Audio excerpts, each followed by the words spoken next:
Start your wellness journey at Whole Foods Market, where it's Jumpstart January through the 16th.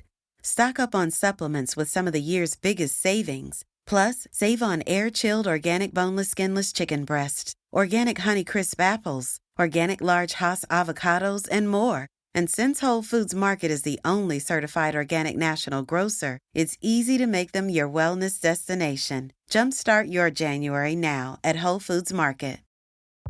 This episode is brought to you by Progressive. Most of you aren't just listening right now, you're driving, cleaning, and even exercising. But what if you could be saving money by switching to Progressive? Drivers who save by switching save nearly $750 on average, and auto customers qualify for an average of 7 discounts. Multitask right now. Quote today at Progressive.com. Progressive Casualty Insurance Company and Affiliates. National average 12-month savings of $744 by new customers surveyed who saved with Progressive between June 2022 and May 2023. Potential savings will vary. Discounts not available in all states and situations.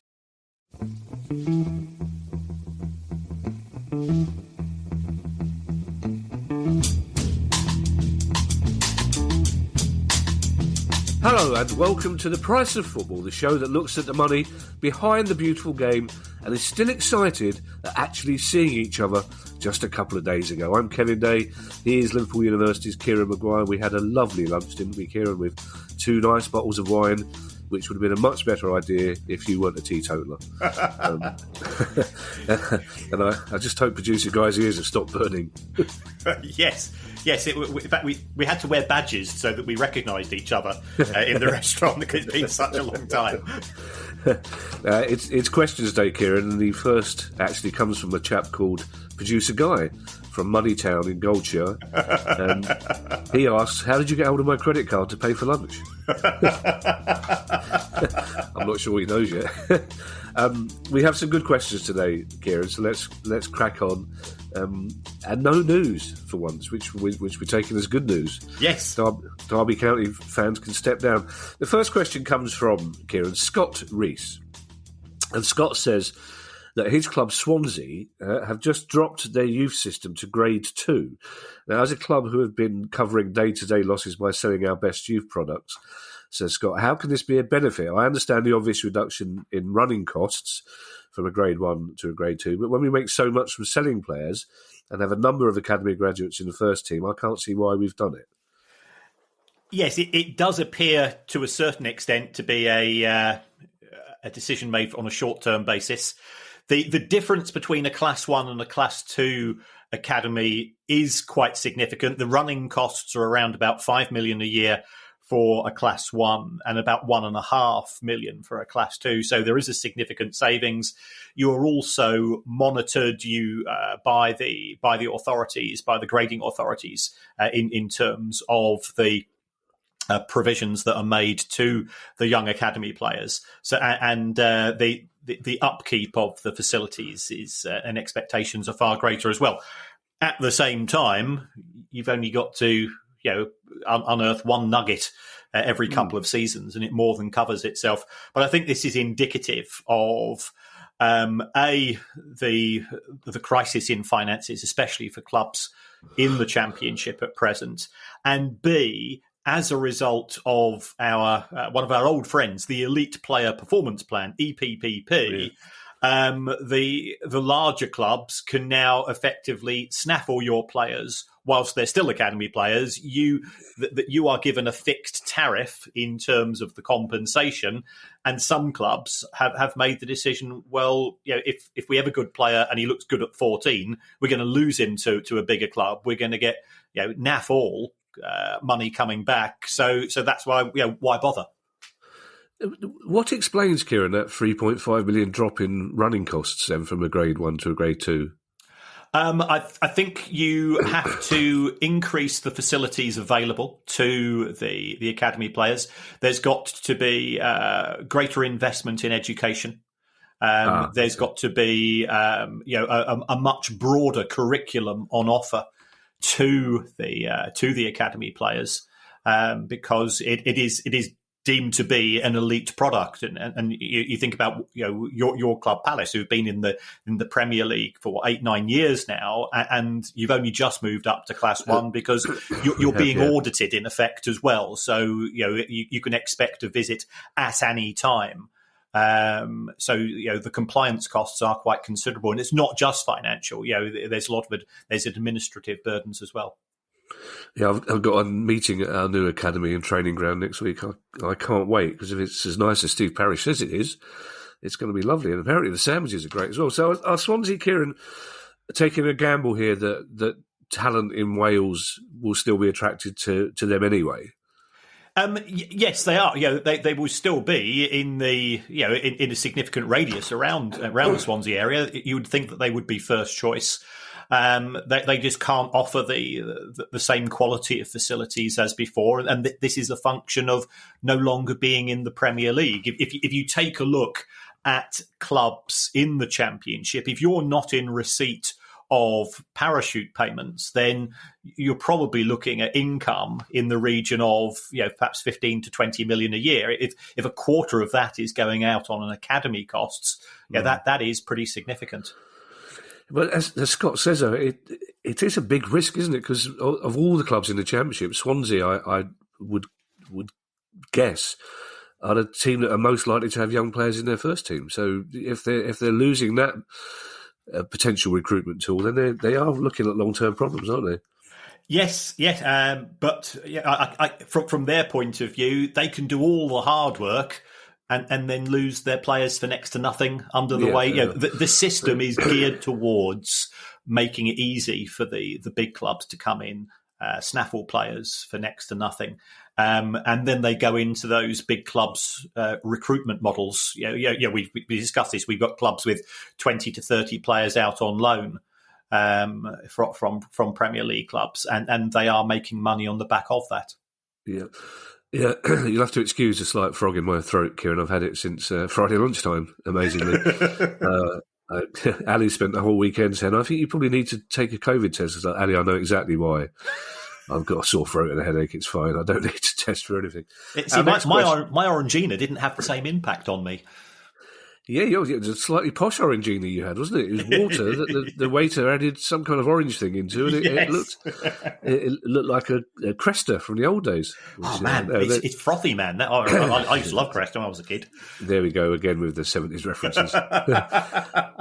Our next question comes from John O'Leary, who's an Everton fan, I presume. John says that Everton have just announced a strategic partnership with Sligo Rovers from the League of Ireland Premier Division. Could this be a way for Everton to sign younger EU nationals who no longer qualify for a work permit but could come to the club via the Republic? I suppose, Kieran, it could just be in the hope of finding another Seamus Coleman, who they got from Sligo for €60,000, which is one of the bargains of the decade. Yes. There's always been, as somebody that works in Liverpool, there's always been a close connection between the city and Ireland, but culturally and geographically. And this is, some people might be offended by this, but as we used to say in my family, we come across regularly on the potato boat, and Liverpool to Dunleary and Dublin was a common feature, and that's how we used to refer to it. So those of you who are now writing letters of outrage point out that I can say that I'm Irish. Yes, Kieran, me, I'm writing a letter of outrage as we speak. How dare you? My mum used to say the cabbage boat, so there you go. Oh, right. Yeah, and then she'd also say things like, "I'm not as green as I'm cabbage looking," which I never understood as a kid. But you just go, "Oh, okay, mum, fair enough." But no, there's always, of course. I mean, you only have to be in Dublin on a Saturday morning to see the amount of people from the island flying to London or Liverpool or Manchester for English football games to know there's a huge link between the two countries and two sports. Absolutely. So I think John's point does have a lot of validity. Having a link up between Everton and Sligo Rovers allows Sligo, to a certain extent, to be a form of a holding area. If they do identify players, and remember there is still freedom of movement between the Republic of Ireland and the other countries in the EU, they could be brought across. In terms of getting what's referred to as a GBE, a governing body endorsement, the system, I think, is now operating quite smoothly, is my understanding. And it is a points-based system. Now, this season, Sligo Rovers have qualified for the UEFA Conference League. Yeah. And that is good for points. So you can see the rationale from Everton's point of view, in that Sligo are they're a decent team. I think they're currently fourth in the League of Ireland. If they are regularly getting access to UEFA competitions, that's going to add to the points for any players there, and that would certainly make it easier to subsequently transfer those players across to England for Everton. So I think it's a sensible decision. That there's benefits for both sides, because Sligo will get access to Everton's sort of training and cultural facilities in terms of player development, and Everton will, if they get one more Seamus Coleman out of it, then it's paid for itself 100 times over. I'm ashamed to say, Kieran, talking of potential threatening letters, having spent half my childhood in Donegal, I never actually got to Sligo because it was the next county down, and therefore evil. Yes, basically. I remember saying to my mum, "I can see it from here, Mum. Can I just not wander over and have a look?" No, you probably won't come back. They'll sell you into some kind of Sligo child slave traffic. All right, I might have to go. Let's go to Sligo. I was similar because my dad's family was from Tipperary, and we had a farm there. So I was driving a tractor from the age of 9, collecting hay, milking cows, going to and I could drive a tractor to. This is classic Irish country style. I was driving a tractor full of milk to the local dairy at the age of 9, and that was deemed to be perfectly normal. Well, of course it was, Kieran, because at the age of 9, you were the only teetotaler in the family, I imagine. Yes. So, we're as you say, we're allowed to say these things. Paul Doddymead, Kieran, has the privilege for now of the final word on cryptocurrency, because we've discussed it a lot lately. To be perfectly honest, it still confusionates me. So I think we'll draw a veil, because Paul's question kind of ties up some of the loose ends. And for now, I think we'll end the Dalek money discussions. Paul says, if a Premier League player were to request part payment of salary in cryptocurrency, what would be the benefits and the risks? Right. This, I think this is sort of based on what we've been seeing happen in the USA, where some of the American franchise sports, they have players who are requesting payments in cryptocurrencies. I suspect those players are also being sponsored privately by cryptocurrency companies who are trying to increase the legitimacy of cryptocurrency. The risks and the benefits for the players and the clubs is that it's a very volatile market. So if you're paying a player 1 Bitcoin per week, then you've got to go and pay for that, and if you're going to have to pay for it in sterling or another currency potentially, unless you make a big investment. So from the club's point of view, they might have to pay more in order to pay the player a set fee, or equally they may have to pay less. From the player's point of view, the value of what that cryptocurrency can buy, that goes up or down, because it's a bit like paying for things in a foreign currency here in the UK. They go up or down, and it is unregulated. You could end up with a situation similar to Football Index, that ultimately its store of value is based on confidence in the system, and once the confidence starts to ebb away, the value can go very quickly with it. So it's a gamble. It's as simple as that. You might as well go and pay people in lottery tickets.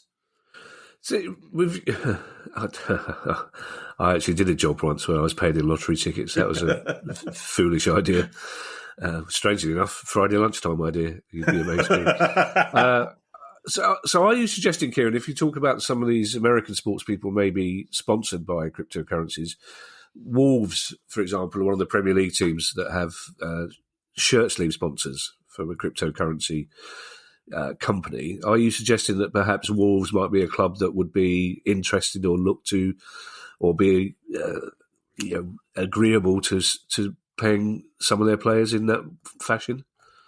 I think if all the parties were happy to go along with it, I can't see too much of a problem. And I think Watford are being paid in cryptocurrency by their cryptocurrency sponsor, or something similar to that. So we are seeing an increase in this, and from the football industry's perspective, as the relationship between football and gambling does appear to be drifting apart, because there is certainly pressure coming from central government and those people who are concerned about the consequences of gambling on young people. Then could crypto fall into that vacuum? It certainly could. Are they likely to be the biggest payers in town? I think they could, because in my view, cryptocurrency is just a slightly different form of gambling. It was described to me by somebody senior in football as betting without a big B. That's interesting. Well, I think the salient words in Paul's question are part payment, because everything I've heard recently from you, Kieran, and from Gavin, your chest cheek friend, expert in cryptocurrency. I can forgive Kieran, but I can't forget or forgive. The words of the great Mark Lamar. Everything I've heard indicates that you would have to be a very, very confident or foolish to request your entire salary payment in cryptocurrency. So part payment, you kind of think, well, they're wealthy enough to take the gamble anyway. Yeah. And if it comes off, they're going to make a lot of money. But no one, I imagine, is just demanding that their entire salary is paid in cryptocurrency. No, because when you place your Ocado order, they were still asking for payment in sterling. So you're going to have to convert it into a hard currency at some point. Yeah, it's going to be a long, cold day in hell, Kieran, before I start placing Ocado orders. Dear, oh, lordy me. They're around your house so regularly, Kieran. I can tell when they're there, because it's the only time Finley doesn't bark. I recognise this man. Tim Stevens asks a simple question, and that simple question is, what is the cost of a red card? Are players' wages garnished if they don't play? Is there a knock-on effect with sponsorships? This is the bit I find really interesting. So, for example, do Team Viewer get a refund if Cristiano Ronaldo is unavailable because he's suspended? And Tim actually said Bruno Fernandes, but I changed it to make it more topical. You're down with the kids. Yeah, it could be Cristiano. Our backlog is such, it could be Cristiano Ronaldo from the last time, couldn't it? Or Eusebio. Tim says, would there be additional clauses for serial offenders? For example, think Joey Barton rather than Gary Lineker. Well, definitely not Gary Lineker. I believe, only ever got one yellow card in his career, because he once told us he didn't care enough to foul anybody. But it's a question I've never thought. That's why one of the reasons I like these. As you know, every week I love questions that seem simple, but are so simple we've never actually discussed them. So it's the sponsorship one I find really interesting. If Team Viewer are spending gazillions on sponsoring Man United and two of their star players are out for 3-4 games because of a red card, you'd think they would be slightly miffed about that, wouldn't you? Whilst they would be miffed, I'm 99.99% certain that they would not be able to get any financial benefits from this, because it's the same as getting an injury. There's an element of chance with regards to that. In terms of Tim's comments with regards to the players, what we are seeing these days is, as far as players' contracts are concerned, they are heavily incentivized. So there are appearance bonuses, win bonuses, draw bonuses. You even get bonuses if you get on the bench. So therefore, the player is automatically penalised through having a 1-match or 3-match suspension from a red card. Yeah. And of course, the danger is if you are a player who is perhaps not as certain of starting as either Bruno Fernandes or Cristiano Ronaldo, somebody comes in those 3 games, and some managers take the view that if they're playing well, you keep the shirt, you earn the right to keep the shirt. So it could actually have a longer term implication. But some contracts are quite complicated. So if we go back to one of my favourite footballers of all time, Mario Balotelli, in his contract that he had with Liverpool, he was entitled to a £1 million bonus if he was not sent off or he was not caught spitting at an opponent. Well, that's good. That's sort of positive reinforcement. I like that. That's right. And also, and he mustn't have no more than 3 red cards in a season. So, yeah, Mario was an entertainer. I always love the story of him driving down Deansgate in Manchester in an open top car, just throwing £20 notes at people. He's a genuinely lovely guy. Everybody I spoke to in Manchester when I was there was absolutely adored him because he genuinely cared. Yeah, I always somebody once said to me exactly the same thing. But he's a lovely, lovely guy. Just don't look him in the eye. And you'll be fine. I suppose from the sponsor's point of view, if in the unlikely event that Ronaldo is suspended for having a red card, he'd probably still be at the game anyway, wouldn't he? Doing the handshaking and the photograph stuff anyway. Oh yes, the cameras always cut to the players. Who are staring deeply and intently at their mobile phones for 90 minutes when they're not playing. So those elements of the deal will be applicable. But it could be that a player will have private contracts with personal sponsors, and those could be linked to appearances. So again, the player could, whilst Manchester United, I don't think would lose out, the player with his personal contracts, that we have a good faith clause. You think about players like sports stars like Lance Armstrong and Tiger Woods, when they've got into difficulties, shall we say, their sponsors ripped up the contracts.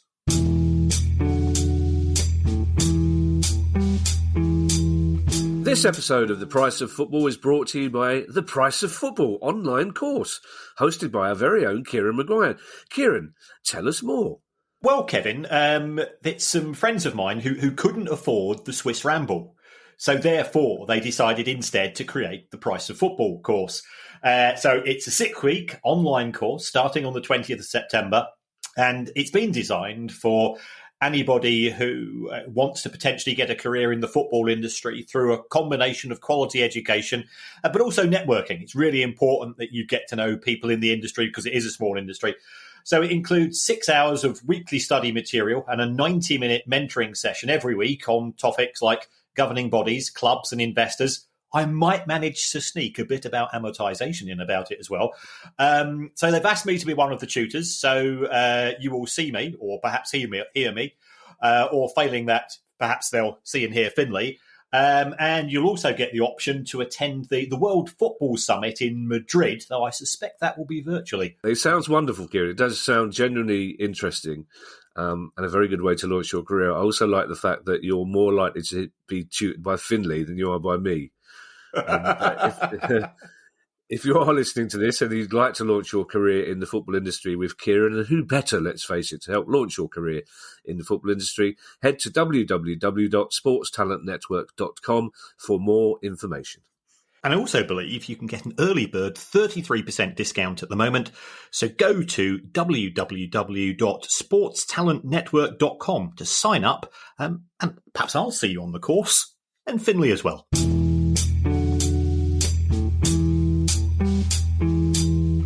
One of the few times I saw the normally genial Roy Hodgson really angry was when somebody asked him about players and mobile phones, and then made it worse by asking them about players getting off the team coach with headphones on. Roy wasn't happy with the modern world that day. Now, Kieran, you know better than I know what's coming next. You know that legally we were obliged to rethink our top 10 wrong-uns list, as you recall, as it turned out that there's a grey area with us actually stating that people who listened to the pod were wrong as well. I don't think any lawyer, Kieran, would keep this question out of your top 10 list. This question comes from Merrick Boosfield. I hope I've pronounced your name correctly, Merrick, because it deserves to be pronounced properly, because you've made Kieran a very happy man. So happy, in fact, Merrick. You'll be pleased to know, Merrick, that Kieran even mentioned it at lunch. It was one of the reasons I ordered the second bottle, to be perfectly honest. And here we go. This is the question. Merrick says, now that the Department for Business, Energy and Industrial Strategy has published the consultation document on restoring trust in audit and corporate governance, do you think the definition of public interest entities should be expanded to include football clubs? Now, Merrick, I'm not saying I lost interest in Kieran's discussion, but let's just say I now know the dessert menu by heart in that particular restaurant. But it's I get the gist of the question, Kieran. I understand that this report has been going on, and it seems that there's a lack of trust in audit and corporate governance, which is being restored. So should a football club be included as a public interest entity, Kieran? And let's remind me what it is. It's been 3 long days and more bottles of wine since you explained. Right. The reason why this has come about is we've had a lot of corporate scandals, companies going bust. And there's a viewpoint, Kevin. There's a viewpoint that is a rather cosy old boys network between the people in the boardroom, the auditors, the corporate lawyers, the bankers, and it's all sort of let's meet at such and such a club and shake hands and approve everything going through with a nod and a wink and a few bottles of red, this has led to corporate entities going down the wrong routes, scandals, financial, and people losing out. So the government is saying, do we need to address this? And it's going through a very long, very serious process. We've had the white paper, but it's a case of, if we're going to up the standard of monitoring companies, which companies should we include? So, if you've got shares which are being traded on a stock exchange, you or I, via our pensions, by the way, are investors in those companies. So, I think we're entitled to know, and we've got people who are private investors as well. It should include all financial institutions, because you put faith. When you put money into your bank account. And when I mean you, I'm talking to producer Guy here. Thank you. Yeah, crack on. Well, when producer Guy puts money into his bank account, he does it in the good faith that the money's going to be there when he wants to take it out. So therefore, banks should be monitored. Then we move into the private companies. And there's, British Home Stores, for example, BHS went bust a few years ago. It was a private company. Lots of people lost their jobs. I think there was a view taken that perhaps it could have been run a little bit better.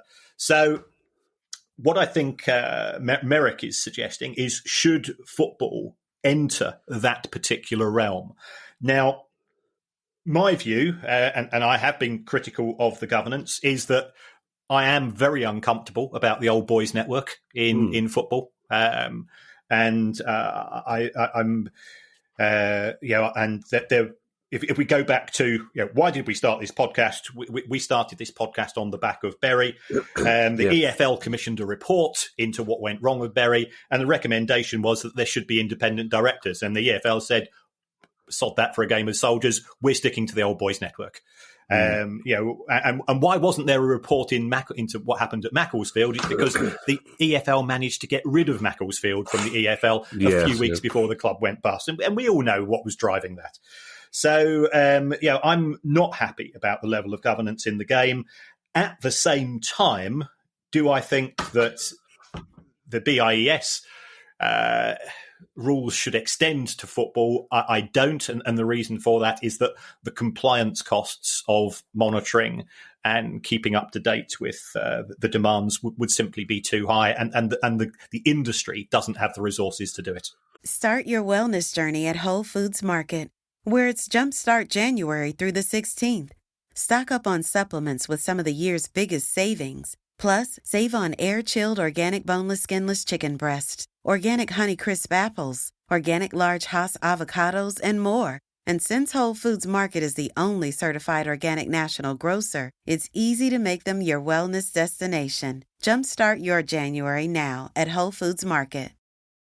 This episode is brought to you by Progressive Insurance. Most of you listening right now are probably multitasking. Yep, while you're listening to me talk, you're probably also driving, cleaning, exercising, or maybe even grocery shopping. But if you're not in some kind of moving vehicle, there's something else you can be doing right now. Getting an auto quote from Progressive Insurance. It's easy, and you could save money by doing it right from your phone. Drivers who save by switching to Progressive save nearly $750 on average. And auto customers qualify for an average of 7 discounts. Discounts for having multiple vehicles on your policy, being a homeowner, and more. So just like your favorite podcast, Progressive will be with you 24/7, 365 days a year, so you're protected no matter what. Multitask right now. Quote your car insurance at Progressive.com to join the over 28 million drivers who trust Progressive. Progressive Casualty Insurance Company and Affiliates. National average 12-month savings of $744 by new customers surveyed who saved with Progressive between June 2022 and May 2023. Potential savings will vary. Discounts not available in all states and situations. Granddad, what's good? Hey there, got us a quarter pounder with cheese and McNuggets. Wow, haven't had our special McDonald's order in a minute.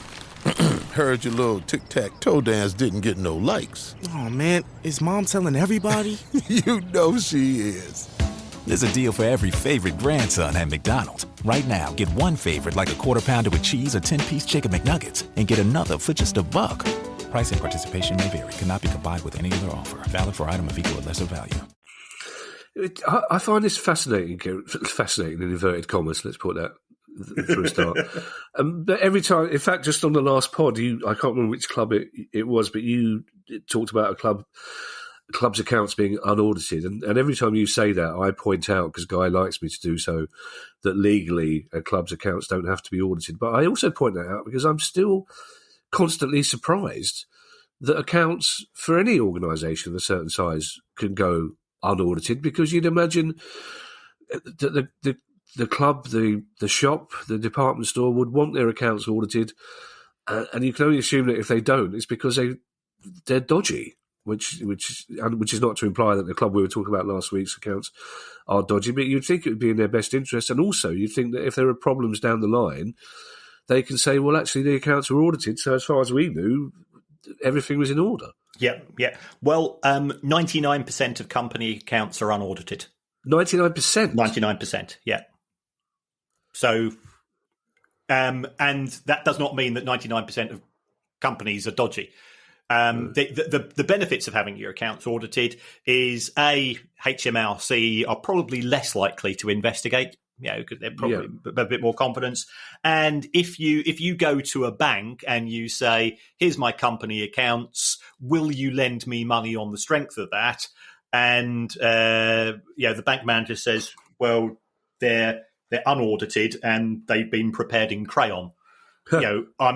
I'm probably not going to lend you money on that back. So, it does give it a kite mark, but at the same time, it's a costly experience. So I can understand clubs who are, they're living from, hand to mouth at present, as we know, not necessarily wanting to go down that route. They are still subject to investigation by the football authority. So, both the Premier League and the EFL could turn up and say, we just have a bit of a closer look, or we want to check some of the numbers. So they are still potentially available to scrutiny, and that's where we stand at present. The number of companies, in fact, the audit regime has been reduced, certainly during my lifetime as somebody who is in theory an accountant or. But that's because the other entities will normally say, if you want to borrow money from us, or if we've got a tax dispute, we suggest you get a professional advisor, and that could end up costing the company more money in the long term. I can 100% confirm that bank managers don't like stuff in crayon. Paul Salvin is a worried Borough fan. Paul says that Middlesbrough's accounts for last year, up to June 30th, 2020, showed that we lost a staggering £35 million just 3 months into the pandemic. How bad are the accounts going to be for 2021? Now, we rarely worry about Borough, Kieran, because I think we assume that very long-term owner Steve Gibson will resolve any short-term financial issues.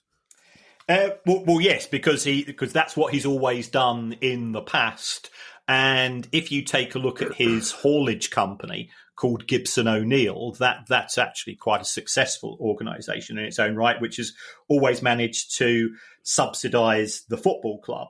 I think that Paul's right to raise, a bit of concern about Borough.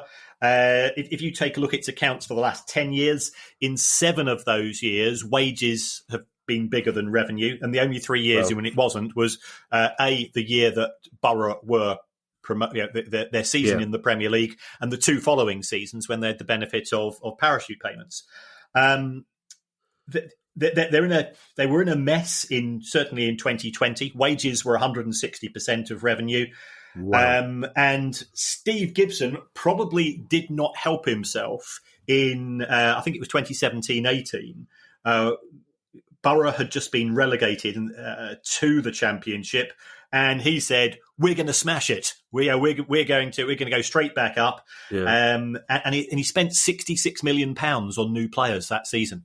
And if you do that and you go straight back up, fine. If you do it and 3 years later you're in the Championship, you've got it's a big word in football these days. You've got legacy costs because the players you're signing normally would be on 3, 4, 5 year contracts, and you're committed to those high wages. So I think for 2021 it will be a tough year for Borough.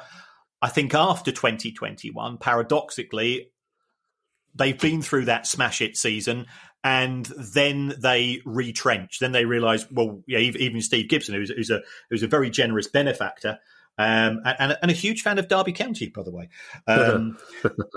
I knew you wouldn't be able to resist that. There is actually a Derby story, but we're going to hold it back to Wednesday or Thursday. Oh, are we? Yeah. Oh, okay. Oh, great. Oh, I look forward to. Well, I don't know if I look forward to that or not. Our next question from Fiona Alder is a cracker. It's a real cracker, this question, Kieran. It's just sheer coincidence that Fiona happens to be my sister-in-law and is almost single-handedly responsible for our huge army of listeners in the States where she lives. Seriously, she recommends us to everyone that she meets in America, Kieran. Actually, she tells everyone to listen, but Fiona has a certain manner which suggests that not listening is not the right option. She was let well by Uncle Terry. She probably. I wouldn't put a bet on which one would come out first, to be perfectly honest. Anyhow, the lovely Fiona Alder says, thinking about football history, was it always the case that football clubs lost money? Going back 40 years and more, did the same financial struggle exist? If not, what changed to make the financials of most clubs so tenuous? I'm going to guess that, Kieran, that you all say the 20th of February 1992. And on a similar note, Zishan Hamid asked whether, historically, English titles and European Cups were always won by the teams with most money to spend on transfer fees and wages, as they are now. Now, Fiona, I know you listen to our pod, and it's lovely that you do so. It's brilliant. Just so you know, I would have put your question first. That producer guy put his foot down. He said he didn't care who you were related to and would happily say so to your face. I didn't tell him that you're in England at the moment. So, yeah, am I right in saying that you all say what changed will be the formation of the Football League, which happened on the 20th of February 1992, the Premier League? Premier League. That is certainly one of the big events. I think there are two issues. First of all, there was the creation of the Premier League, which effectively hived off the TV monies to the it was 22 clubs to begin with. It was, yeah. If we take a look at Liverpool's accounts, so I've got the accounts from 1989-90 in front of me. The club used to break even in those days, as you know, some clubs might have a small loss, but losses were measured in thousands rather than millions in those days. It was because Liverpool's total revenue in 1989-90 was only £10 million. We've now got players on wages, which are more than £10 million, yes, Yeah. individual players. So there has been a major transformation. So that's one issue. The other issue, and this is something which we did actually discuss at lunch on the other day, was the distribution of money between divisions. And it, prior to the Premier League, it was 50, 25, 12.5 in terms of TV money. But also going back before that, match day income used to be split between the home and the away club. So, we now have situations where Spurs' matchday income is £120 million, and you've got clubs whose matchday income will be as low as £5. So we've got a gap between the divisions. We've got a gap within the division, and people are ultimately, in terms of the fan-led review, I think what the key question people have got to work out is, what exactly do we want from football in terms of it being a competitive sport? Because if you just address the issue of TV rights, it's ignoring the fact that some clubs have a further financial benefit through bigger stadia and bigger commercial deals, or do we say, well, ultimately, they're private companies, they're global brands, and they are entitled to keep all of their money for themselves. So there are big questions to be asked, and I think perhaps, in my view, there's too narrow a focus just on TV money, which certainly doesn't help the situation we have. The gap between the Premier League and the Championship, and the Championship and League One are problematical, and they encourage the overspends, which Fiona refers to. So losses are. Especially losses in the Championship. As soon as that incentive to get up to the Premier League started to widen in terms of the gap, in terms of the EFL TV deal and the Premier League TV deal, then clubs started to gamble, and you gamble we effectively that on the back of Paul's question about Borough, you gamble by spending money. Yeah. Looking at Zishan's question, he's absolutely right. I did actually prepare a spreadsheet a few weeks ago, which showed that we could go all the way back to the formation of the Premier League. It's always been connected. Success in terms of winning the league has been closely connected to wages. That's interesting. What about before the Premier League then? Because we always talk about clubs like Derby and Nottingham Forest succeeding. So would that have been the same case then? Would they have been? It was less of an issue because you actually had a greater variety of clubs winning the league.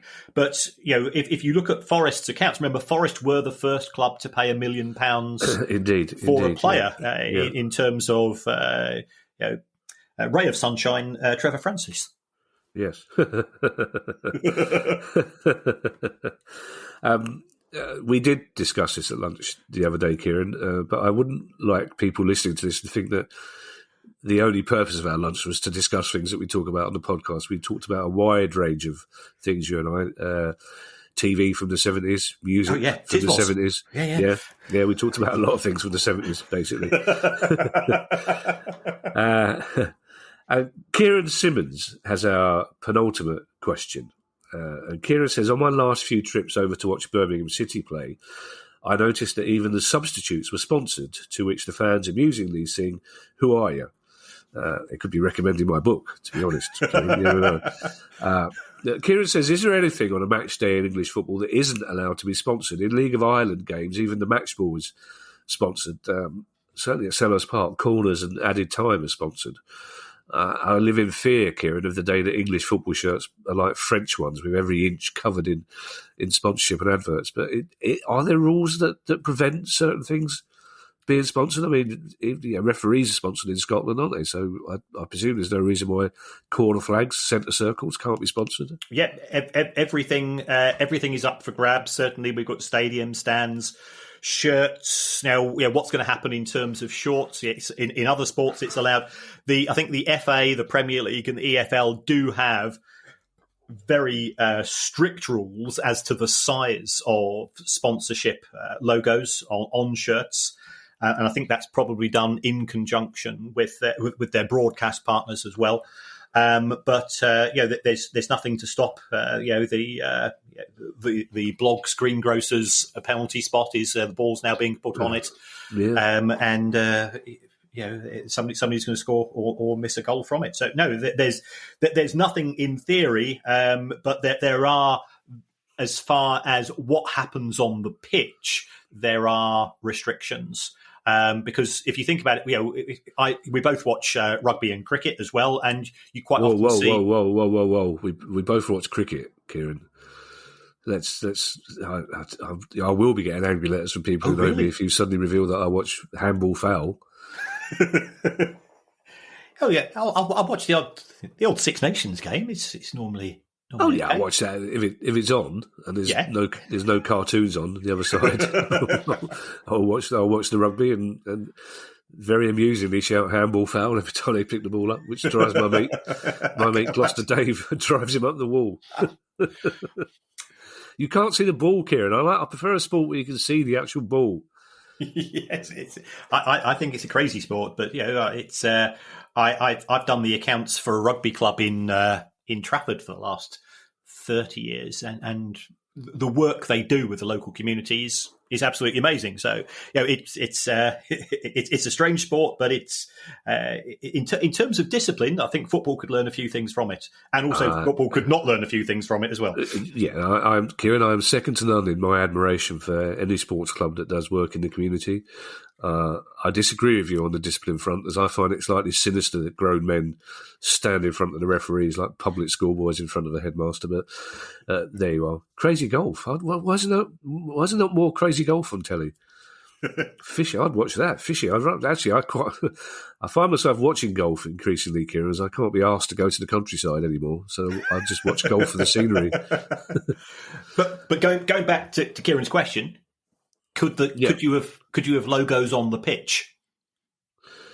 Yeah, well, I mean, in cricket they have exactly what look like logos on the pitch, but are TV tricks. So why does that not happen in football? I mean, at half time, I'm amazed that hasn't been considered before, especially now that every single sport has an obligatory drone shot, overhead camera shot. I'm amazed that parts of the pitch aren't being sponsored. I think we need a secret broadcaster to help us answer questions of this nature. That's a good idea. In fact, that's one of the reasons we had lunch, wasn't it? Oh, yeah. I'm not cut out for this sort of game, Kieran. Our last question comes from Chris Weeks, except it's not a question, is it, Chris Weeks? What have I said before in the past about trying to get free consultation from the country's leading football finance expert in the guise of an innocent request for information? Chris says, over the last 20 years, my club Darlington has lost our beloved ground at Feetham's, spent a number of years playing at a 25,000-seat stadium before it broke us financially, and have since reformed as a fan-owned club and are back in town sharing with a rugby club. Without a rich benefactor, which with our constitution as a fan-owned club is improbable, are there any novel funding sources you suggest we could explore to develop the ground to Football League standards and help get us back to where we hope to be? Now, as you're a fan-owned club, Chris, I'm nodding this through. Anyone else, and Kieran starts invoicing, which, by the way, Kieran, I've recently learned from my accountant, you're supposed to do for everything. Yes. No idea you meant to do it for every job you did. He was quite adamant on the subject as well. In terms of Darlington, what I'd suggest they do is they perhaps get in contact with our good friends at AFC Wimbledon, because we've got the Dons Bond, where effectively it's a form of crowdfunding where you can lend money to the football club. They will pay you not a high rate of interest, but so this is actually being used as part of the development and return to Plough Lane, a ground I would like to return to, because on the one trip which I did have there, which I think was about 84, 85, which was a Tuesday night against the Crazy Gang, it was without doubt the most unpleasant toilets in the history of football, and that and we're talking. Wow, that's a challenge, but that was the only memory of the place. So I'm hoping things have improved since then. I'm sure they have, of course. It's a brand new stadium, Kieran. I think even in these days of nostalgia, they'd be slightly foolish to bring the old toilets back. I was seeing the toilets away at Fulham used to be shocking. Just basically 4 breeze block walls. Plough Lane, I used to love going to Plough Lane as a Palace fan because it was literally the only stadium we could be superior about. Yes, but it's a good. I think there is a slight difference between Wimbledon and Darlington, Kieran. It's like Wimbledon had a lot of high end benefactor fans when they first came through. It's in a wealthy, obviously it's a South London club, but it's they're not far from the wealthy stockbroker belt. So they started, I think, probably from a financially better base than Darlington are possibly at the moment. Yes. And in terms of crowdfunding, getting local support from local businesses, trying to turn it into more of a 365-day a year revenue generating ground. So perhaps the next step is to improve your conference facilities, hospitality facilities for corporates and so on. So that's one route to go down. I think the Darlington story is a fascinating one, and we've seen what's happened at Wrexham.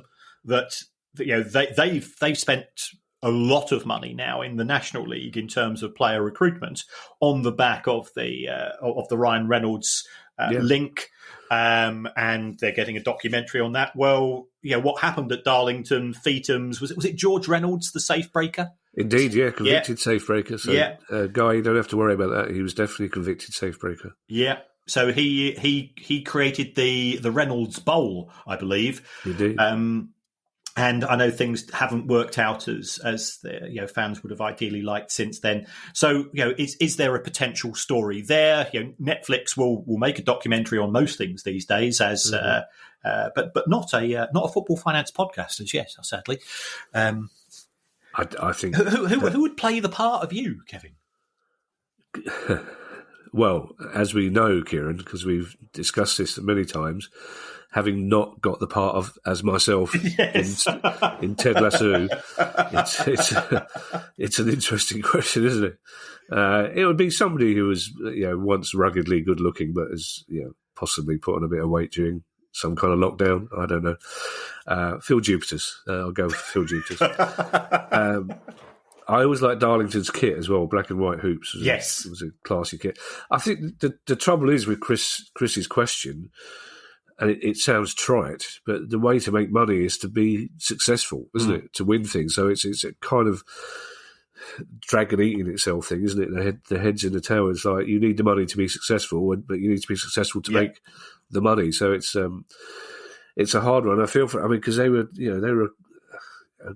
they still are, a club in a proud footballing area. But perhaps we should put it to our listeners. So if any of our listeners have got imaginative, interesting ways of, if only Uncle Terry was still with us. He'd just make a couple of phone calls, get in the car, see his fence. He's probably got George Reynolds on speed dial. Oh, no. Yeah, that helps. So, Chris, thank you for your question. If you have any questions for us, for our pod, we will try and get to them as quickly as possible. Where are we in the decade at the moment? Might be a while. It's questions at priceoffootball.com. And obviously, if you'd like to make a small contribution to our always free to air podcast, then you can do it at patreon.com/priceoffootball. And while you're doing that, I shall leave you in the capable hands of Mr. Kieran Maguire for his customary farewell. Well, thanks again for all the kind words, folks. We do appreciate the feedback. We do try to keep things as correct as possible, but you keep us on the straight and narrow, which given my family background is quite a challenge. If you want to give us some good karma, we don't want to go down the Patreon route. We appreciate financial circumstances may may determine that, and many other reasons as well. If you could go to the Apple podcast app, follow us on that, and if you could give us a review, give us 5 stars, it helps us. And myself and Kevin, we don't run businesses. We're not like Producer Guy, but Producer Guy always tells us. It helps the business side of things, boys. So make sure you mention it. That's one of the biggest understatements you've ever said. Just the thought of you and I running. You'd be great at running a business. I would be. Any business I ran would have a brilliant first 3 weeks. The employees would be the happiest employees in the world, and then suddenly they'd be boarded up. And can I just point out as well that Producer Guy is not quite as philosophical about being paid in karma as you are. The look on Guy's face when you offer him karma instead of cash. Well, I could say it's a form of cryptocurrency. You might be interested in that one. Oh, that's a really good idea. That's great. I wonder who the first footballer would be who wants to be paid in karma. Julian Speroni, he would have been happy being paid in karma. Right. If anyone deserves good karma, it's that man. So I'm going to start welling up now, Kieran, if we start talking about Julian Speroni. Bye, everybody. Bye. The price of football.